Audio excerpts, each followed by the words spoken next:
Maybe we're the last interview of the night, Carla. Are Maybe. you, for now, tired, wired, hysterical? Where are you at? All of those All things. of the above. Yeah, and feeling so grateful to everyone in Bristol Central and everyone across the country who's voted Green in this election. And we've still got a lot more results to come, but we know that as well as getting the first Green MP elected, myself in Bristol Central, we've also come a strong second in all of the other constituencies in Bristol. And I've just heard that we also got my colleague Ellie Chowns elected in the very rural constituency, very different from Bristol, up in North Herefordshire. Right. So the Greens had 4 target seats this election, 2 of them in the bag.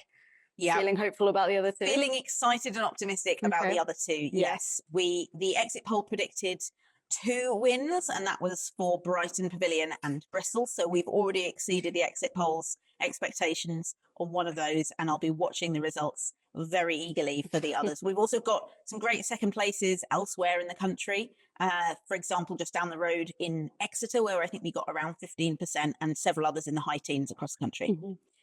Winning in Bristol Central is no mean feat, given how long Thangham has been a parliamentarian in the city. What do you think swung it in your favour? I think Bristol has long been a green city at its heart, and this was a long time coming. In the last 2 general elections, I met so many voters who told me that they knew they agreed with the Green Party more than the Labour Party. They knew that they shared more values with myself, but they felt that they had to vote Labour to get the Tories out. Whereas this time around, it was obvious that the Conservatives were on their way out of government. And so voters felt free and indeed excited at the opportunity to vote Green and to get a Labour government, but with a handful of Green MPs to hold them to account and push them to be braver on the areas that they're not so hot on. And they'd seen the Labour Party backsliding and U-turning on policies every few weeks and months before they even got into power. So there was a legitimate concern. I still have that concern that a Labour government with a large majority could drift even further to the right in government. But the best antidote to that is getting those Green MPs elected. And so I'm really looking forward to seeing the rest of the results. Yeah, I'm sure a lot of people will say that it's because of the specific nature of Bristol as a city or the demographic that we have that Greens had such a surge, but actually winning in North Herefordshire challenges that a little bit. Do you think the Greens actually have a more universal appeal than people may think? I do, and independent polling backs that up.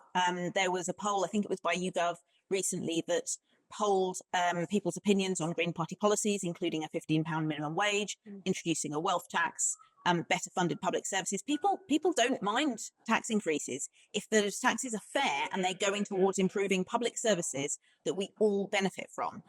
So we've known for a while, because voters have been eagerly telling us that they agreed with our policies. If they had a hesitation, it was because they thought the Greens couldn't get elected, but we're clearly debunking that now. We've, in local elections, been doing well for a few years now. We've increased our number of councillors. Yeah, exactly. Nationally, we've increased our number of councillors nearly 5-fold over the last 5 local elections. In Bristol, we now have the largest group of Green councillors anywhere in the country. And so it just goes to show, if you want Green policies, you can vote Green and you will get Greens elected.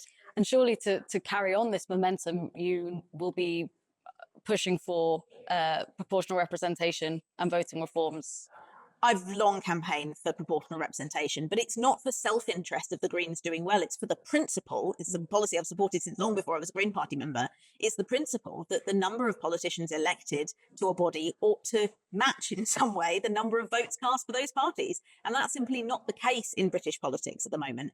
Our unfair first past the post system, which we share for general elections with only one other European country, Belarus, definitely a club we should not be part of.